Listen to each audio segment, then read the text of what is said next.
Hello, hello, friends. I see that you're in a situation where you are protecting yourself from yourself. That's what it looked like.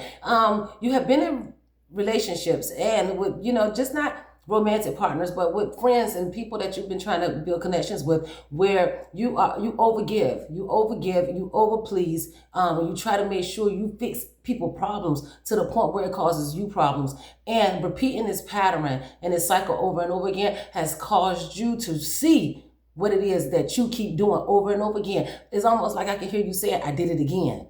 I did it again, So with that, it seemed like you went into hermit mode. You got the judgment card out here in the opposite position. It seemed like you went into some type of, some type of inner space where you can realize and look and reflect on yourself and how you keep making these same pattern and mistakes in relationship after relationship. Yeah, and it's just, it's broken you. It's broken you into some type of pieces where now you don't trust yourself. You don't trust yourself to go out and create another connection at this point in time because you don't want to fall into the same pattern of behavior that you yourself see that's one of your toxic behaviors. And that's good for you, collective, because you got to see what your toxic traits are in order for you to be able to heal yourself from those things and get into a more healthy relationship. And this is the work that you're doing. You're actually doing it right now. With this judgment card, you are taking care of that self-doubt. You're looking at your lack of awareness about yourself, and you're bringing awareness to that. You're bringing light to that, and that is bringing you balance. That's helping you balance yourself and how you interact with people, and how you try to bring people into your reality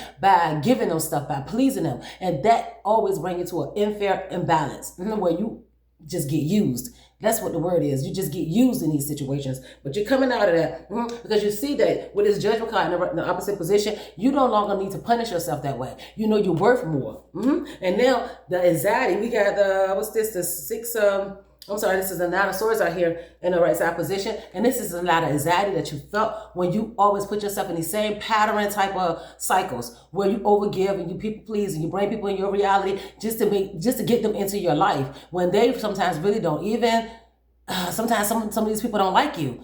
I'm sorry to say it like that. It's not that you're not a likable person. It's just the way that you bring them into your reality. It makes them resentful, in a way, because it's almost like you always had an upper hand somehow. And people resent that because they just want to use you and they can't control how you give things to them, and so they resent you for that. And I know that's a weird dynamic, but this is what has happened. And so with this Nine of Swords out here in this right side position, it's saying that, you always had a lot of worryation on what to do next, how to keep this connection, and it caused you a lot of depression. Just hopelessness. This type of despair, this is what you had to go into hermit mode, and you had to get into that closet and find out why you keep falling into these same patterns.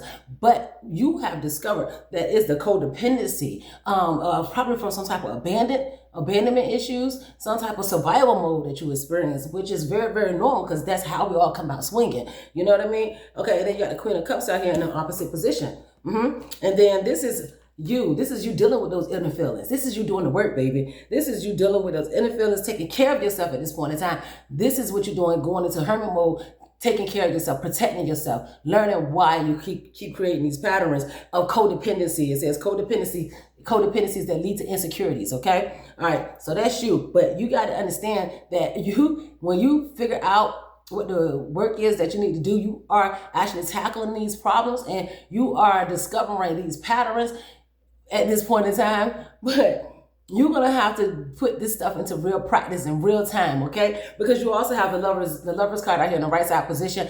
And this is the relationship. This is all the practice of these failed relationships has accumulated to this one thing in this lover's relationship. This is going to be a really, really good union for you. And you're going to have to apply all of these things that you have applied in the past with relationships that has failed. But you're going to have to apply this to this new healthy relationships when you create new healthy boundaries. When this person come along, if they already haven't came along, you have healed yourself enough and learn the reason why you keep falling into these patterns enough to apply these new techniques to these new relationships because you are better now. And you got to trust yourself at this point in time. It's just time to apply the things that you have learned in these failed relationships to a new one. But it starts with you and your boundaries. Hold on tight to your boundaries. Understand that people need to come the way that they are. You can't build people. You can't build a bear. That's what you've been trying to do all this time. But you're going to find the right person that's already the way that they need to be for you, and you need to be healthy enough to be who you are for them too.